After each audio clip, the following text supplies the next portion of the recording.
সম্মানিত সুধী, এই পর্যায়ে আমাদের মাঝে বক্তব্য নিয়ে আসছেন আজকের অনুষ্ঠানের অন্যতম বিশেষ অতিথি ধলাইতলী জনতা উচ্চ বিদ্যালয়ের সুনামধন্য প্রধান শিক্ষক এবং ৬ নং উপাধি দক্ষিণ ইউনিয়ন আন্তর্জাতিক যোগাযোগ গ্রুপ এবং ফাউন্ডেশনের মাননীয় উপদেষ্টা জনাব মোহাম্মদ মিজানুর রহমান। আমি স্যারকে তার বক্তব্য প্রদান করার জন্য বিনীতভাবে অনুরোধ জানাচ্ছি।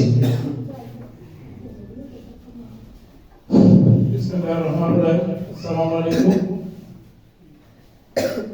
আমি তো সবসময় কথা বলি, যারা সিনিয়র আমাকে তারা জানে সবসময় কথা বলি। আমি একটা কথাই বলবো, আমার আমি সিনিয়র শিক্ষক যেটা বলে গেছে, আপনাদের মাঝে আপনাদের জানাশোনা অনেক আত্মীয় স্বজন আছে যারা বিত্তবান, বিদেশে থাকে, তারা ভালো অবস্থানে আছে, আমাদের সাথে যোগাযোগ করে এই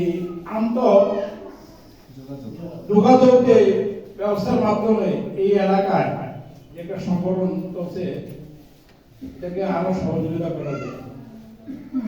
কারণ ওনারা যেটা আজকে রান্না বললাম 45 জনকে এখানে চিকিৎসা সামগ্রী প্রদান করা হবে।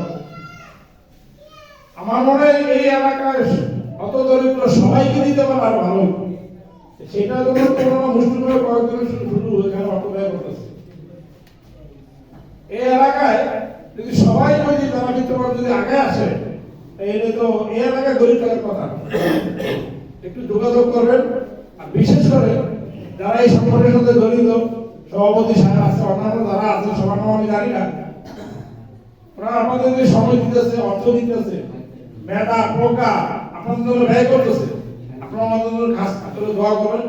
সংগঠনের সাথে অন্যান্য যারা জড়িত আছে, যারা দেখছেন আপনি ইয়াং ছেলে ইয়াং বংশধর যারা আছে, ওনাদের জন্য কাজ করে দোয়া করবেন, ওনাদের আল্লাহ যেন দীর্ঘ দান করে এবং আরো সম্প্রসারী করে তোলে, যাতে আপনাদেরকে আরো সাহায্য করতে পারে। এই বলেই আমি আমার বক্তব্য শেষ করছি। আল্লাহ হাফেজ।